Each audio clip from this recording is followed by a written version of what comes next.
IPL 17వ సీజన్లో హైదరాబాద్ జట్టు అరుదైన ఘనతను సృష్టించుకుంది. లక్నో, హైదరాబాద్ జట్ల మధ్య జరిగిన మ్యాచ్లో 1000 సిక్సర్ల మార్కు దాటింది. దీంతో ఈ సరికొత్త రికార్డుకు హైదరాబాద్ ఉప్పల్ మైదానం వేదికైంది. ఈ సీజన్లో అన్ని ఫ్రాంచైజీల ఆటగాళ్లు దూకుడుగా ఆడుతున్నారు. ఆకాశమే హద్దుగా చెలరేగిపోతున్నారు. ఫోర్లు, సిక్సర్లు ఎడాపెడా కొడుతూ బౌలర్లకు నిద్రలేని రాత్రులు పరిచయం చేస్తున్నారు. హైదరాబాద్ జట్టు అయితే ఈ ఐపీఎల్లో ఏకంగా ముంబైపై 277, బెంగళూరుపై 287 రన్స్ చేసి సరికొత్త రికార్డు సృష్టించింది. ఐపీఎల్ చరిత్రలో ఏ ప్రకారం చూసుకున్నా 17వ సీజన్ అన్ని రికార్డులను బద్దలు కొడుతోంది. ఈ సీజన్లో 13,079 బంతుల్లో బ్యాటర్లు 1000 సిక్సర్లు కొట్టారు. అంతకుముందు 2022లో 1000 సిక్సర్లు కొట్టేందుకు బ్యాటర్లు 16,269 బంతులను ఆడవలసి వచ్చింది.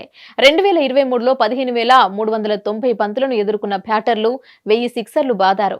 ఈ సీజన్లో ఇప్పటి వరకు 57 మ్యాచ్లు పూర్తయ్యాయి. ఇంకా కొన్ని మ్యాచ్లు మిగిలి ఉన్న నేపథ్యంలో బ్యాటర్లు మరెన్నో సిక్సర్లు కొట్టే అవకాశం ఉంది. ఈ సిక్సర్ల జాబితాలో హైదరాబాద్ జట్టు అగ్రస్థానంలో కొనసాగుతోంది.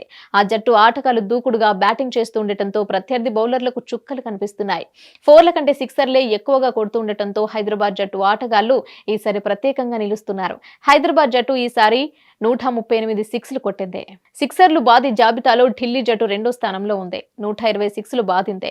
కోల్కతా 116, ముంబై ఇండియన్స్ 116, బెంగళూరు 114, పంజాబ్ 95, రాజస్థాన్ 94 సిక్స్లు కొట్టగా చెన్నై 82, లక్నో 77, గుజరాత్ 54 సిక్స్లు కొట్టి తమ సత్తా చాటారు. అయితే ఈసారి ఆటగాళ్లు దూకుడుగా ఆడటం వల్లే ఈ స్థాయిలో సిక్స్లు నమోదయ్యాయని మాజీ క్రికెటర్లు చెప్తున్నారు. అయితే ఈసారి ఇంకా కొన్ని మ్యాచ్ల్లో మిగిలి ఉన్న నేపథ్యంలో మరిన్ని సిక్స్లు నమోదవుతాయని తెలుస్తోంది.